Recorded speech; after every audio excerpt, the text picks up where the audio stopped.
Salut, merci de nous avoir rejoints pour les semaines de l'industrie.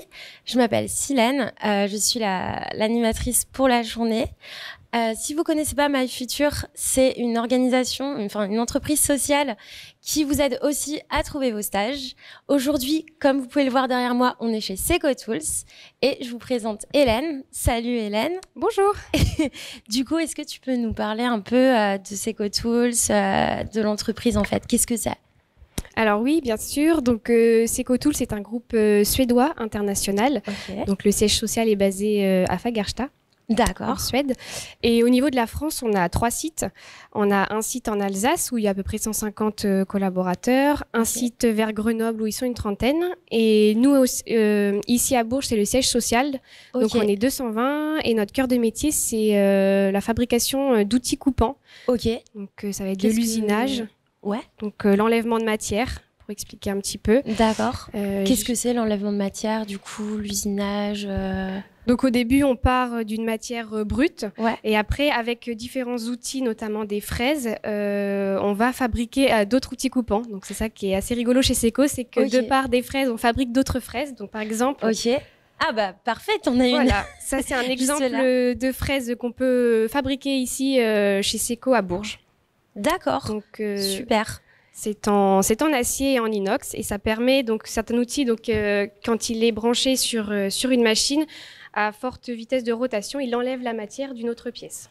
D'accord. Et en fait, tous ces outils coupants, en quoi ça va servir dans quelles industries vous allez les utiliser Alors, on a différents clients. Donc, on a les clients, par exemple, pour l'aéronautique, le médical, l'agriculture, la mécanique générale. C'est principalement nos secteurs à qui on vend.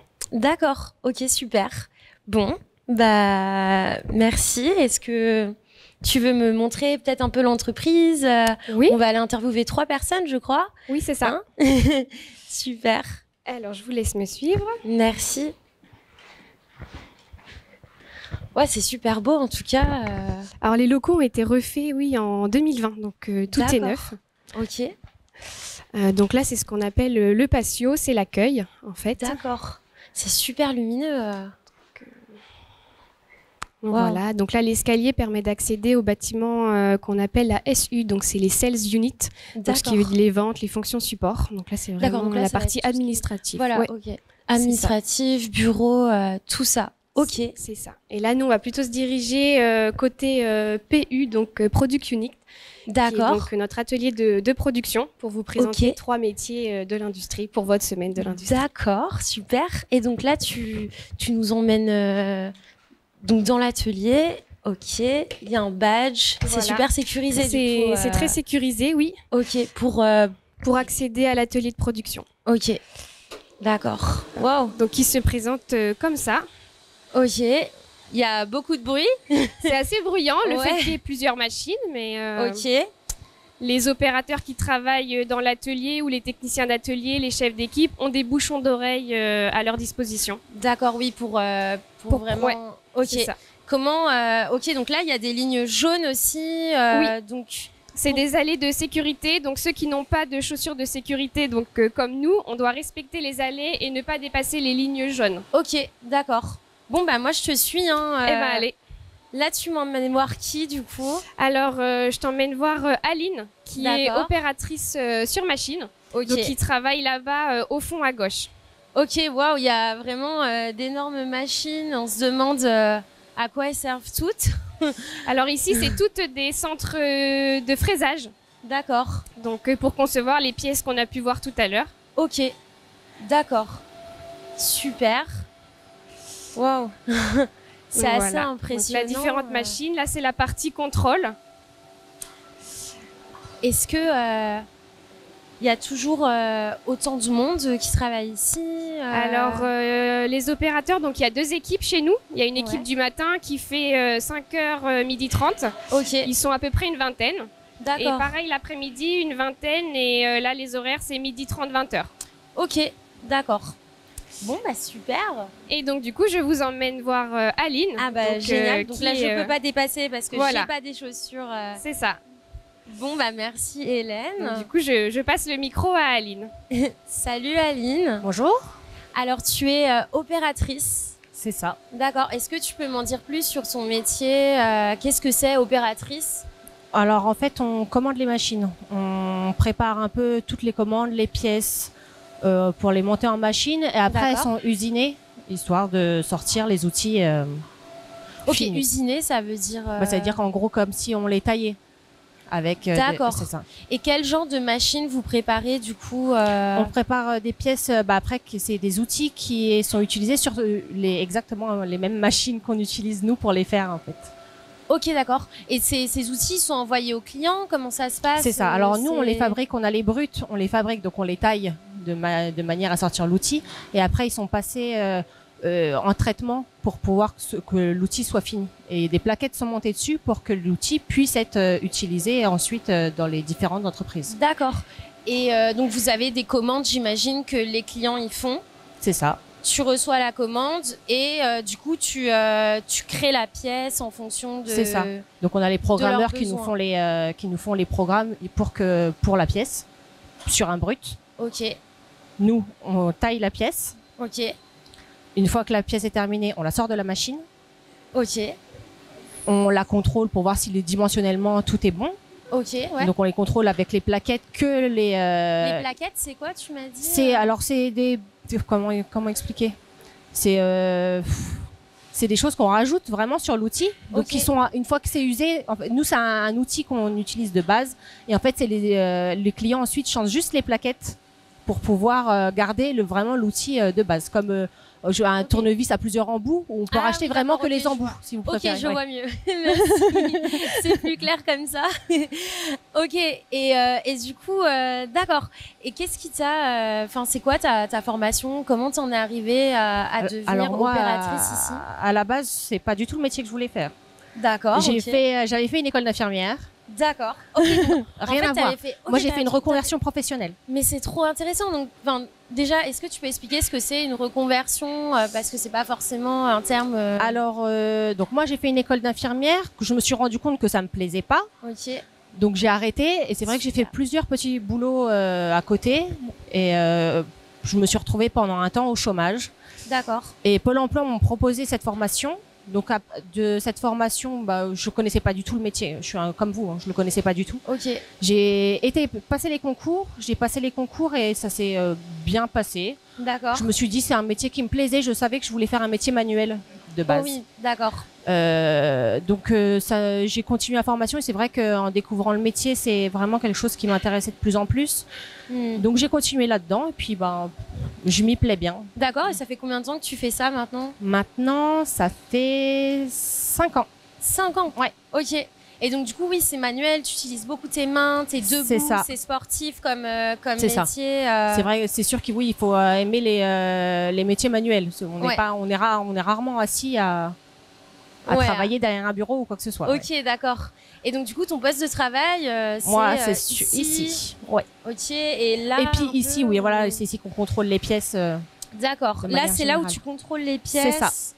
Ok. D'accord, ça a l'air super complexe en tout cas, Enfin, ça a l'air technique. Ça s'apprend. ça a l'air technique.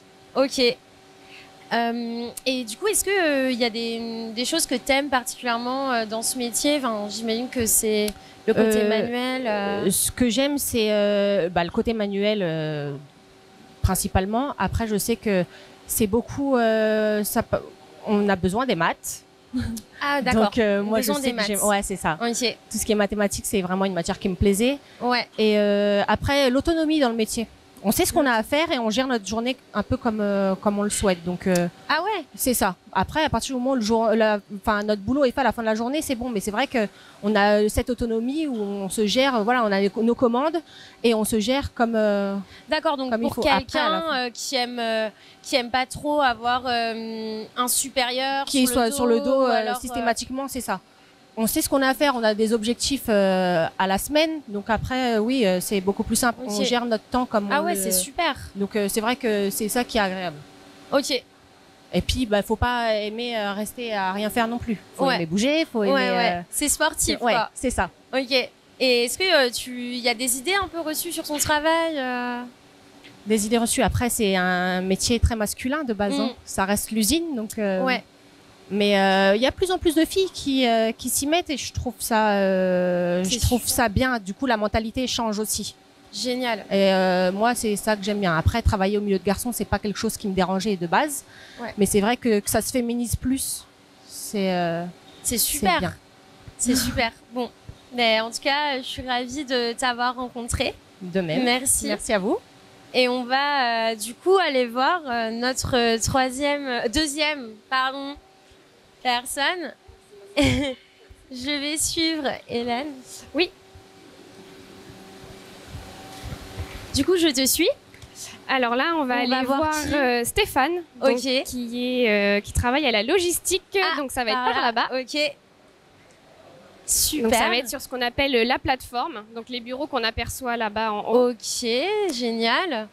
Donc, ok, donc ça va être la partie logistique, hein, c'est ça? Oui, voilà, il travaille. Qu'est-ce qu'il fait exactement en logistique? Enfin, c'est tout ce qui est genre gérer les commandes des clients. Ok, d'accord, ouais, c'est ça. Super. Donc le service logistique est un petit peu divisé en deux. Il y a la logistique pure d'un côté, et le service magasin aussi qu'on appelle. Ah, ok, d'accord. Donc le service magasin, c'est gérer les commandes des clients, j'imagine. Voilà. Ce genre de choses. C'est ça, c'est la réception, l'expédition. La réception, l'expédition des... Et là, on a une super belle vue de l'usine. Oui, voilà. Donc là, on a une vue d'ensemble de l'atelier de production. C'est assez impressionnant, de l'atelier de production. Voilà, c'est ça. Super. Et donc, je vous présente Stéphane, à qui je donne le micro. Salut Stéphane. Bonjour. Eh bien, merci de nous recevoir. Avec plaisir. Du coup, parle-moi de ton métier. Alors, que tu fais mon ici métier, moi actuellement, donc, je travaille au service logistique. Ça va faire 20 ans ce mois-ci. D'accord. 20 ans dans la société Secotools. Donc, juste pour vous faire un petit peu mon parcours, je suis rentré donc, il y a 20 ans en tant que tourneur. Donc, j'étais en production. Tourneur? J'étais tourneur en production sur les machines, en fait. C'était sur une machine de tournage. Et donc j'étais en production. Ensuite, au bout d'1 an et demi, j'ai pas gravi les échelons, j'ai changé de poste. Je suis allé sur les postes 5 axes, donc sur les fraiseuses, si vous voulez. Ok, d'accord. Donc les outils coupants qu'on a vu tout à l'heure. C'est ça, exactement. Super. Ensuite, au bout de à peu près 4-5 ans, donc là j'ai évolué un peu plus au niveau on va dire côté management. Donc j'ai fait un peu d'encadrement, donc j'étais soutien d'atelier au sein de la production. Ok. Et au bout d'environ 5-6 ans, j'ai postulé au service logistique. Donc j'ai intégré le service logistique en 2015, donc maintenant ça va faire 7 ans que j'y suis.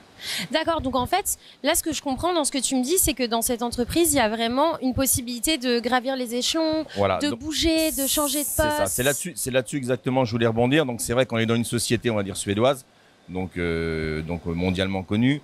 Et moi j'ai eu la chance en tout cas, et je pense qu'il y a d'autres collègues, de pouvoir gravir des échelons, en fait on donne la chance à tout le monde. Et c'est vrai que moi j'ai eu cette opportunité-là.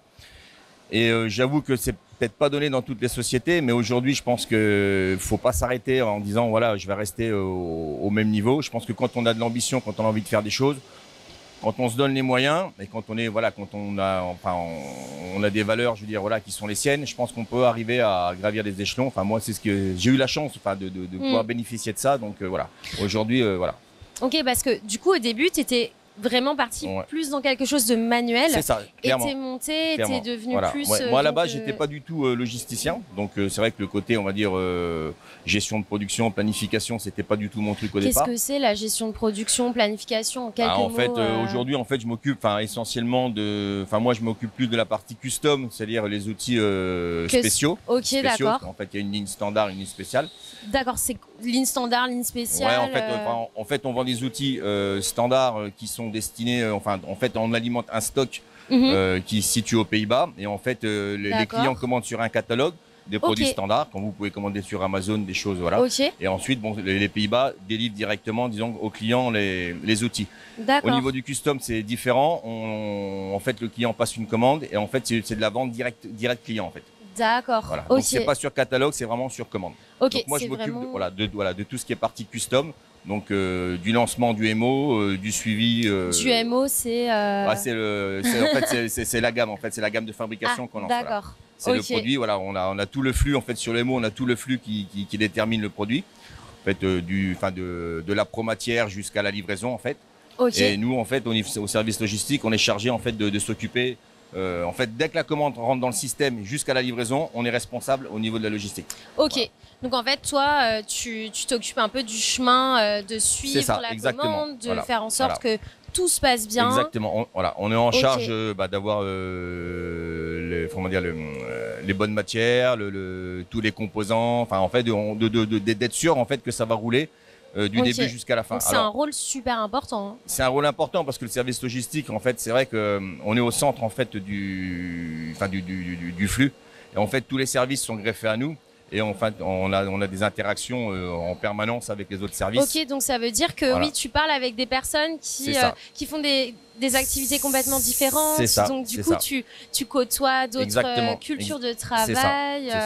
D'accord. Donc ça peut être sympa parce que c'est le côté très sympathique du service logistique, c'est qu'en fait on côtoie beaucoup de personnes, beaucoup de services, que ce soit la conception, la programmation, l'innovation, la qualité, les sous-traitants. Pareil, on est en charge des sous-traitants.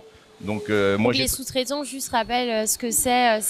Sous-traitants, en fait, c'est les prestations qu'on fait faire à l'extérieur. Ouais. Donc voilà, on a pas mal de sous-traitants, que ça soit, on va dire, en début de flux ou en fin de flux. Ouais. Parce que toutes les prestations ne sont pas faites au sein de la société. Il y a quand même des parties qu'on fait faire à l'extérieur, que ce soit pour une question de coût, une question de flux. Donc, donc on est également en charge de ça. Moi, tout au début de la logistique, j'étais en charge des sous-traitants. Donc c'est vrai, c'est aussi une partie qui est très intéressante parce qu'on s'occupe. On a d'autres personnes extérieures à Seco. Oui, là du coup, quand tu t'occupes des sous-traitants, tu côtoies carrément d'autres entreprises, d'autres corps de métier. C'est et ça, tout ça. exactement. C'est super. C'est ça. Et du coup, quelles études tu as fait avant d'intégrer Seco il y a 20 ans Moi, il y a bien longtemps, on va dire. Non, mais moi, en fait, j'ai un bac productique. Donc c'est vrai que avant de rentrer chez Seco, j'ai travaillé 7 ans dans une autre société. D'accord. De construction aussi sur de machine-outil, exactement. D'accord. Et puis au bout de 7 ans, je me suis donné la chance, j'ai été embauché ici et puis voilà, j'ai gravi après les échelons, comme j'ai expliqué. Donc tu avais un bac pro, hein, c'est ça un bac pro productique, oui. D'accord. C'est ça. Ok. Après, moi, ce que je dirais quand même, ce que je rajouterais, c'est qu'en plus des études, en plus de lettres, moi, ce que j'insiste beaucoup, ce que je dis souvent aux jeunes, aux apprentis ou tous ceux qui peuvent intégrer, la société, c'est de bosser l'anglais, clairement. L'anglais, ah ouais. Alors aujourd'hui, moi je le dis, parce que voilà, je suis pas quelqu'un de vieux, mais je veux dire c'était pas forcément le point fort, disons, qu'on nous donnait à l'école. Et aujourd'hui, je vois moi au sein de Seco, celui-là qui maîtrise l'anglais, qui a un beau potentiel, je pense il peut, avoir des opportunités autres que moi j'ai pu avoir, ou que ça soit, Et je pense que c'est très très très très très important. Du coup, oui, c'est super intéressant ce que tu me dis, et tu penses que il faut s'y mettre le plus tôt possible. Du coup, moi pour l'anglais, s'y mettre le plus tôt possible. Je sais pas si c'est le mot, mais en tout cas s'y mettre dès qu'on a la possibilité d'y être, quoi. Je veux dire, aujourd'hui, on a la possibilité en plus, moi je vois, j'ai des enfants, je veux dire, moi je leur dis, regardez les films en anglais, les choses comme ça. Bien sûr. Je pense que moi j'avais pas cette opportunité-là. Ouais, tout sur Netflix. Voilà, on est d'accord. Et voilà, je pense qu'il faut aujourd'hui, il faut bosser l'anglais parce que voilà, moi je vois, on reçoit des mails en anglais, il y a des conversations en anglais. Je suis pas non plus un cadre en anglais, faut être honnête, mais je sais qu'aujourd'hui ça pêche. Ça a peut-être pêché pour mon évolution, je sais pas, mais en tout cas, je sais que voilà, si aujourd'hui celui-là qui maîtrise bien l'anglais, il a des perspectives d'évolution autres que moi j'ai pu avoir, ça c'est sûr. Ok, super. Écoute, est-ce que y a des idées reçues un peu sur son travail Non, des idées reçues, non. Après, moi je dirais, moi qui viens en fait de la production. Il y a des idées reçues, je pense, pour par rapport aux gens qui peuvent travailler sur les machines-outils. Je pense il y a rien de péjoratif de travailler sur une machine-outil. Okay. C'est un métier très compliqué. C'est quelque chose, c'est pas quelque chose qu'on peut apprendre comme ça Donc une machine-outil, c'est tout ce qu'on voit ici. C'est grosses machines. Exactement. Pour former un opérateur, qu'il soit compétent, il faut à peu près 2 ans, quoi. clairement. Ok. Donc, Bah écoute, merci. C'était un plaisir. merci à toi et puis bonne continuation alors. Merci. Donc on va Merci. continuer la visite Merci. avec notre chère Hélène. Super. Donc là, on rentre. Donc là, c'est ce qu'on appelle la plateforme, donc, où il y a le service logistique et également la programmation. Donc on va aller voir Nicolas qui est programmeur. Ok, super. Donc c'est assez, ça fait super silencieux par rapport à. Oui, c'est un open space, mais ça reste assez. Oui, donc les gens, ils travaillent du coup un peu tous ensemble. Oui, c'est ça. C'est pour créer une cohésion d'équipe qu'ils ont fait cette plateforme. Il y a différents corps de métier qui travaillent sur la même plateforme. Il y a à la fois la logistique, la programmation, un petit peu de R&D. Ok. Et au bout là-bas, il y a conception chiffrage. D'accord. Ok. Donc voilà. Et donc là, je présume que c'est Nicolas. Voilà. Donc je passe le micro à Nicolas, qui est programmeur chez Seco. Super. Bonjour. Salut Nicolas. Salut. Du coup, tu es programmeur. C'est ça. Est-ce que tu peux m'en dire plus sur ce métier? Et en fait, je fais partie donc du coup du service de programmation. Et nous, notre rôle, ça va être de s'appuyer sur un modèle 3D fourni par le service conception, donc qui vont dessiner la pièce en 3D. Ok. Et après, nous, on va s'appuyer là-dessus pour faire tout ce qui va être trajectoire outil. Alors attends, je me permets d'interrompre. Donc du coup, ils sont en train de dessiner un modèle 3D. Ouais. Et ensuite, du coup, tu vas t'occuper de le matérialiser. Voilà, en fait, ouais. Moi, grâce au logiciel de programmation, je vais m'appuyer sur ce modèle pour faire des trajectoires outils. Qu'est-ce que c'est une trajectoire outil? Ça va être un parcours qui va être réalisé dans la machine en 5 axes. D'accord. Donc c'est les machines. C'est les machines que vous venez de voir, ouais. Ok. Et donc après, avec ces trajectoires outils, avec le principe d'enlèvement de matière, oui. On va fabriquer le modèle qui a été conçu et dessiné par les autres services. D'accord. Voilà. Ok. Et comment t'en es arrivé là pour être programmeur? Et moi déjà, j'ai fait un bac pro, technicien d'usinage. D'accord. Donc ça, c'est pour être opérateur. Donc les gens que vous avez croisés dans l'atelier, qui sont au pied des machines. Voilà, comme Aline. Et ensuite, je me suis orienté vers un BTS en alternance, donc avec Seco Tools. Pour le BTS, on voyait les métiers un peu plus qui gravitent autour de l'usinage et des opérateurs. Donc du coup, toi, tu as toujours voulu travailler dans une société comme Seco Tools qui s'occupait de fraisage, de créer des outils, Toujours, à partir du moment où j'ai fait mon BTS, avec l'alternance, où j'ai découvert Seco, c'est quelque chose que je trouvais vraiment intéressant, où il y avait pas mal d'opportunités d'évolution aussi. D'accord. Et tu peux m'en dire plus sur ces opportunités d'évolution? Et en fait, très souvent, on commence donc technicien d'usinage, même avec les BTS, pour s'imprégner un peu de ce qui se passe sur le terrain. Okay. Et ensuite, il y a tout un tas de métiers qui sont autour. Ça peut être de l'indus, donc de la programmation, comme je fais. De l'indus?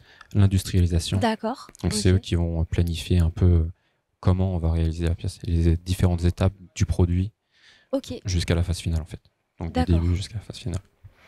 Il y a la logistique, la conception, donc il y a tout un tas de choses autour et autant d'opportunités du coup d'évoluer.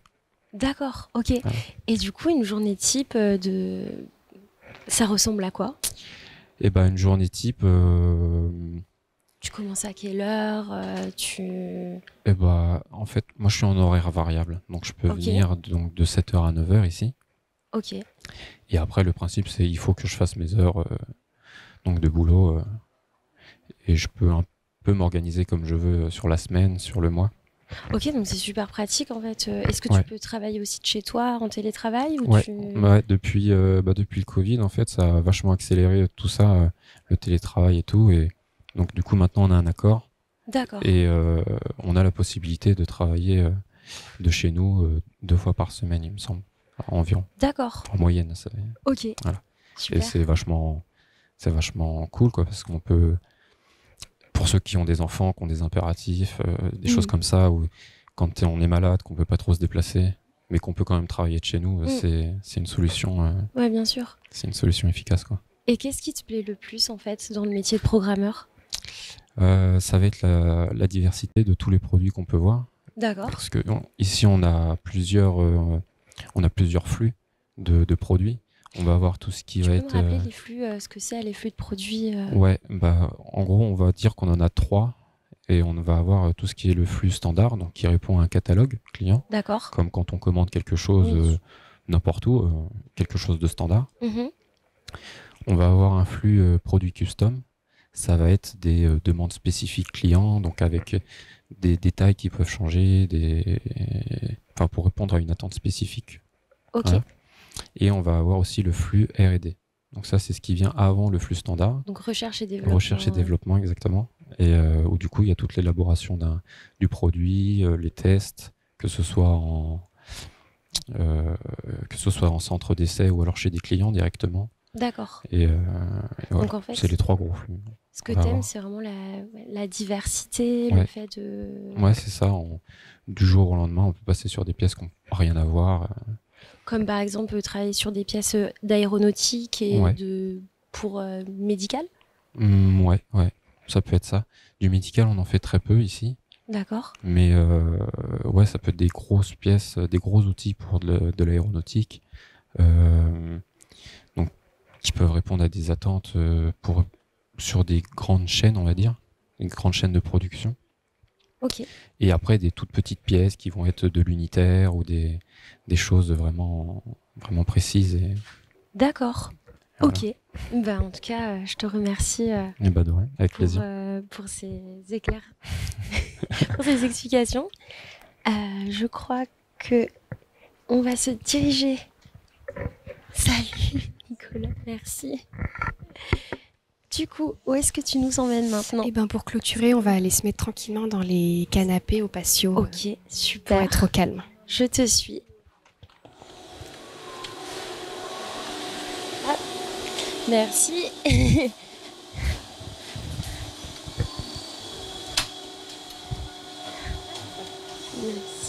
Tiens la porte. Waouh. Voilà. On va pouvoir s'installer là si tu veux. Ok. Et comme ça, Vincent va me rejoindre. Vincent qui est notre nouvel apprenti RH qui est arrivé hier. Salut Vincent. Bonjour.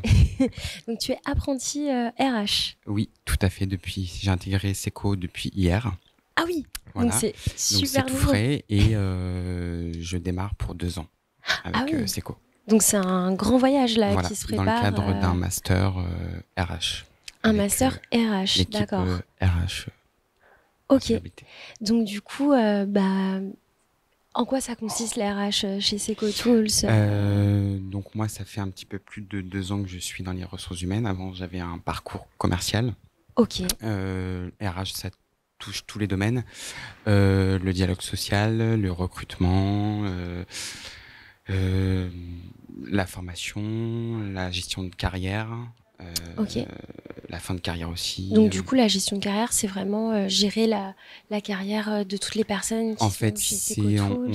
On va être amené à faire en sorte de développer les compétences des collaborateurs pour qu'ils puissent monter en compétences. Des collaborateurs, du coup, c'est les employés Exactement. Ok. De Seco, du coup. Et puis de les emmener vers de nouvelles fonctions ou vers de nouvelles compétences pour qu'ils puissent évoluer en interne ou en externe D'accord. Ok, donc du coup, c'est ça, il y a des possibilités, comme disait Stéphane, d'évolution. C'est ça. C'est une boîte où on évolue. Après, je laisserai peut-être parler Hélène parce qu'elle est depuis un petit peu plus longtemps que moi ici, mais va pouvoir prendre le relais. Super. Alors, depuis longtemps, moi, je suis arrivée début mai 2022 chez Seco. Ok. J'ai terminé mes études de ressources humaines en septembre de l'année dernière. D'accord. Donc tu avais fait un master aussi? Oui, c'est ça. Ouais, j'ai fait après mon DUTGEA, j'ai fait une licence pro RH, donc en alternance. D'accord. Et après j'ai fait mon master RH en alternance dans une autre industrie à Bourges. RH, C'est comme disait Vincent, on s'occupe vraiment de tout. C'est un poste très polyvalent. Ça peut être comme il disait, donc la formation des collaborateurs, tout le recrutement, que ce soit les CDI, les CDD, les intérimaires, les stagiaires, les apprentis, l'administration du personnel en général, les contrats, les arrêts maladie, la santé au travail aussi avec les visites médicales. Enfin, c'est vrai que c'est un poste très, très polyvalent. On touche à tous les domaines RH. Oui, et puis c'est quand même très humain. Oui. Du coup. Les ressources humaines, il faut ce côté humain, oui, pour accompagner les collaborateurs, comme disait Vincent, dans leur emploi. Et c'est quoi qui vous a plu, en fait, dans ce métier, qui vous a attiré ? Pour ma part, c'est vraiment le côté humain, le côté social, donc accompagner les salariés dans leur carrière. Donc une personne, je sais que chez Seco, il y a beaucoup d'évolution de carrière, il y a des personnes qui démarrent à l'atelier en tant qu'opérateur sur machine et qui, au fur et à mesure du temps et de leur expérience, ils changent de métier, ils évoluent. Il y en a qui deviennent programmeurs, après logisticiens, concepteurs, designers. Ça, c'est quelque chose qui me plaît de faire évoluer les collaborateurs dans l'entreprise. Et donc les formations, j'imagine qu'elles sont prises en charge par Seco Oui, c'est ça, oui. Il y a un taux légal donc imposé par la loi de le pourcentage de la masse salariale, donc c'est 1%. Et je sais que Seco, apparemment, alors j'ai pas le chiffre exact en tête, mais attribue un petit peu plus que 1% de la masse salariale à la formation. C'est ça. Ok. C'est quelque chose d'important pour Seco, donc... Oui, puis je pense que ça peut être super intéressant pour les jeunes qui nous regardent de savoir ce genre d'informations. Et du coup, pour ma part, pourquoi les ressources humaines ? Tout simplement, avant, j'étais dans le commerce, comme je vous l'ai dit, et puis je me suis aperçu qu'au fur et à mesure du temps, les entreprises dans lesquelles j'étais, ils n'étaient pas reconnaissance du travail qu'on fournissait, que je fournissais individuellement. Il n'y avait pas de reconnaissance hiérarchique. Et du coup, je voulais ce côté humain, aider l'autre, aider les autres. Du coup, j'ai trouvé ma voie, donc les ressources humaines. Et donc, j'en suis fier. Et je suis fier d'avoir intégré Seco. Mais ce qui fait plaisir à entendre, c'est que vous avez tous, vous n'avez pas tous fait, changé de métier, mais Aline, elle a été infirmière, puis elle est devenue du coup opératrice. Toi, tu étais en commerce et finalement, tu as fini par faire des ressources humaines. Donc, c'est rassurant de se dire qu'on peut prendre une voie et en changer. Et bifurquer. Voilà, c'est ça. Stéphane, c'est pareil. Il a commencé, il faisait du manuel, puis maintenant il fait plus d'informatique, la logistique. Donc, se dire que tout n'est pas joué quand on a 18 ans ou 15 ans, ça fait. C'est pas facile après à 14 ans ou même 18 ans de savoir ce qu'on veut réellement faire dans la vie. Mais si on a le dynamisme, la volonté et la motivation, on peut que réussir. C'est super. Merci pour ces mots d'encouragement. Ça fait du bien. Pour finir sur Seco et les ressources humaines, en ce moment, comme là, on s'adresse à principalement des jeunes, que ce soit collégiens, lycéens, juste leur faire passer un petit message que nous, on recrute beaucoup en ce moment. Ok, super. Donc, que ce soit des différents métiers, il y a à la fois des opérateurs sur machine, ça peut être des programmeurs, à la logistique, au service magasin, donc des magasiniers pour recevoir et expédier les produits, dans les fonctions support aussi, donc marketing, RH, communication, finance, tous les domaines. Ok. Oui, vous couvrez vraiment tout ce que ça... Voilà, c'est ça. Waouh. D'accord, oui, parce que Seco, en plus, c'est déjà présent dans 75 pays. Oui, c'est ça, au niveau monde, ouais. Ok, donc il y a aussi, je pense, peut-être des possibilités à l'international. À l'international, oui, tout à fait, oui. Ce qui est, c'est super intéressant parce qu'aujourd'hui, on voyage de plus en plus. Oui, c'est vrai que les jeunes sont attirés par cette mobilité internationale, donc nous, on en fait partie. D'où, j'imagine, le besoin aussi de mettre l'accent sur l'anglais. Oui, comme nous, c'est très important, oui. Ok. C'est super. Merci de cette visite. Et merci à vous. Pour votre temps. Merci à vous. Et j'imagine qu'on va redescendre, du coup. Alors... Donc là, on revient au patio où on a démarré cette visite. Oui, cette aventure chez Seco Tools. Voilà.